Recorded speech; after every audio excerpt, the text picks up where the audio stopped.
Hi everyone. In today's tutorial, we will show you how to delete uploaded files in Canva to free up space and keep our media library organized. Removing unused images, videos, or files helps us manage our projects more efficiently. On our Canva dashboard, to delete uploaded files, all we have to do is click on Uploads or go to Projects. Once we are in Projects, we can see the Uploads section and just click on it.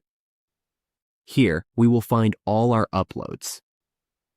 To delete an upload, we simply click on the three dots and then select Remove from Folder. Once we remove it from the folder, it will be deleted. We can also delete multiple files by clicking this option and then selecting Move to Trash. That's how we delete uploaded files in Canva in just a few simple steps. Now we can keep our workspace clean and clutter-free.